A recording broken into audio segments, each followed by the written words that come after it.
नमस्कार, आप देख रहे हैं वी टाइम न्यूज। बढ़ते हैं झारखंड की खबरों की ओर। एक भारत श्रेष्ठ भारत योजना प्रधानमंत्री द्वारा 31 अक्टूबर 2015 को राष्ट्रीय एकता दिवस के अवसर पर लोगों को एक दूसरे से जोड़ने और देश में शांति और सद्भावना को बढ़ावा देने के उद्देश्य से की गई थी। इसी योजना के तहत थल सेना अध्यक्ष के निर्देश पर एनसीसी महानिदेशक के द्वारा एक भारत श्रेष्ठ भारत कैंप का आयोजन प्रतिवर्ष विभिन्न राज्यों के एनसीसी कैडेटों के बीच सांस्कृतिक आदान प्रदान के लिए किया जाता है। इस वर्ष बिहार और झारखंड एनसीसी अपर महानिदेशक द्वारा एक भारत श्रेष्ठ भारत कैंप का आयोजन सैनिक स्कूल तिलैया कोडरमा में 26 अक्टूबर से 6 नवंबर तक किया जा रहा है।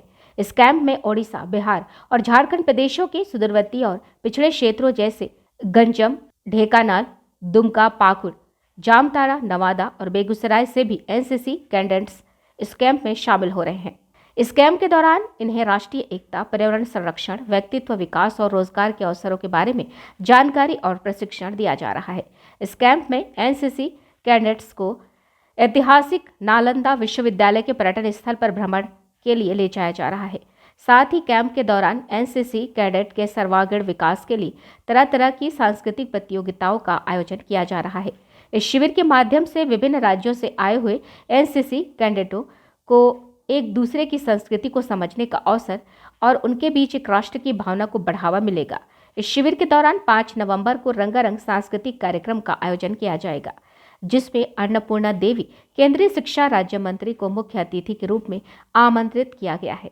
आज के इस कार्यक्रम में brigadier Rajesh Karel group commander Hazaribagh 45 Jharkhand battalion lieutenant colonel Manish Jain, व्याख्याता Shah, associate NCC officer lieutenant Santosh Kumar, lieutenant C K Dubey सैनिक school Tilaiya, subedar major Ramesh Rai 45 battalion government polytechnic Koderma, havildar Vikas Kumar के साथ एनसीसी की पूरी टीम शामिल थी। ब्रिगेडियर राजेश करेल ने कहा कि भारत सरकार की योजना एक भारत श्रेष्ठ भारत का आयोजन करने का उद्देश्य यह है कि एनसीसी के सभी कैडेट्स एक दूसरे राज्य की भाषा, संस्कृति, बोलचाल को आत्मसात करें और पूरे भारत को एक परिदृश्य से देखें, तभी हमारा देश आगे बढ़ेगा। सरकार का उद्देश्य यही है कि हर एक प्रदेश के एनसीसी कैडेट्स एक दूसरे राज्य के बोलचाल, भाव, भंगिमा, पहनावा, व्यवहार को जब तक नहीं समझेंगे तब तक हमारा देश आगे नहीं बढ़ेगा, क्योंकि जब हम एक दूसरे की भावनाओं को समझते हैं तब एक दूसरे की भाषा को ना समझते हुए भी उनकी भावनाओं को समझेंगे। हुए हैं ये एक भारत श्रेष्ठ भारत जो ये योजना है, ये माननीय प्रधानमंत्री साहब द्वारा 31 अक्टूबर 2015 को राष्ट्रीय एकता दिवस के अवसर पर लोगों को एक दूसरे से जोड़ने के लिए और देश में शांति और सद्भावना को बढ़ावा देने के उद्देश्य से की गई थी। इस योजना के तहत थल सेना अध्यक्ष के निर्देश पर एनसीसी महानिदेशक के द्वारा एक भारत श्रेष्ठ भारत कैंप का आयोजन प्रतिवर्ष विभिन्न राज्यों में एनसीसी कैडेटों के बीच में सांस्कृतिक ज्ञान आदान प्रदान के लिए किया जाता है। इस वर्ष बिहार और झारखंड और उड़ीसा के कैडेट्स यहाँ पर सैनिक स्कूल तिलैया में ये कैंप करने के लिए इकट्ठे हुए हैं। ये कैंप 26 अक्टूबर से 6 नवंबर तक चलेगा। इसमें उड़ीसा, बिहार, झारखंड प्रदेशों के सुदूरवर्ती और पिछड़े क्षेत्रों जैसे कि गंजम, ढेकानाल, दुमका, पाकुड़, जामताड़ा, नवादा और बेगूसराय के एनसीसी के बच्चे यहाँ पर लड़के और लड़कियाँ सीनियर डिवीज़न और जूनियर डिवीज़न के इकट्ठे हुए हैं। इस कैंप के दौरान इन्हें राष्ट्रीय एकता, पर्यावरण संरक्षण, व्यक्तिगत विकास और रोजगार के अवसरों के बारे में जानकारी दी जाएगी।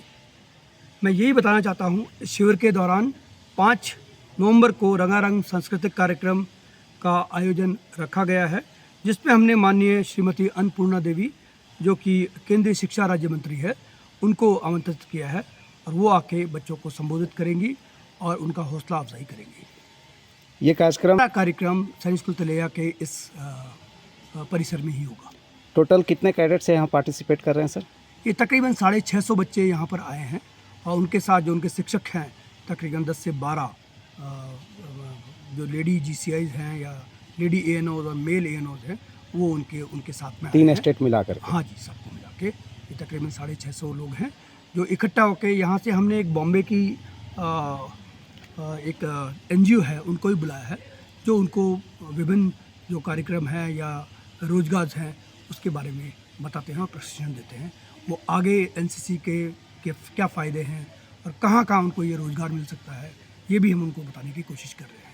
और साथ में हमको ये भी बताया है कि भाई हिंदुस्तान एक सेकुलर देश है तो आपस में आप प्रेम भाव रखिए, है ना, कोई भी रिलीजन को डिसरिस्पेक्ट मत करिए। और सबसे बड़ा जो दान है वो एक रक्तदान है, वो इनको बताया जा रहा है कि हर 90 दिन के अंदर हर बच्चे को जो कि 18 साल से ऊपर का है उसको रक्तदान करना चाहिए। NCC कैंप लगाती है तब भी करना चाहिए, नहीं तो अपने आप जाके वो जो भी गवर्नमेंट हॉस्पिटल है उसमें 90 डेज़ के अंदर किसी का जीवन बच जाएगा।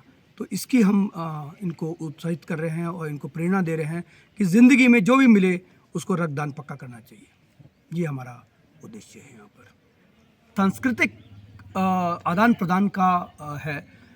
इसमें हम ये बताना चाहते हैं कि जब आप लोग पहले जो अपनी संस्कृति है उसको एक दूसरों को, जैसे जब बिहार का है, झारखंड वालों को बिहार के बारे में नहीं पता, उड़ीसा वाले को बिहार और झारखंड के बारे में नहीं पता, तो इन सबको हम जब खाना खाते हैं तब भी इनको इकट्ठा बिठा रहे हैं कि एक दूसरे से दोस्ती बढ़ा पाएँ, अपने प्रदेश के बारे में बता पाएँ, अपने प्रदेश की जो स्ट्रॉन्ग पॉइंट्स हैं, जो भी रॉ मटेरियल है या कोई सांस्कृतिक चीज़ें हैं, कल्चर है, मंदिर हैं जो बहुत ही फेमस हैं, उनको पता जाना चाहिए। जब ये बच्चे बड़े हुए और दूसरे प्रदेश में जैसे कि बॉम्बे में जाके नौकरी कर रहे हैं तब ये अपने प्रदेश के बारे में अच्छा बात कर सकें और अच्छी भावनाएं दूसरे लोगों को लेके आ सकें और बता पाएँ कि हमारे प्रदेश में आइए, हमारे यहाँ मंदिर है जो कि बैजनाथ का मंदिर है, हमारे पास में बैसुकीनाथ का मंदिर है, अच्छी झीलें हैं यहाँ पर, अच्छे डैम हैं यहाँ पर।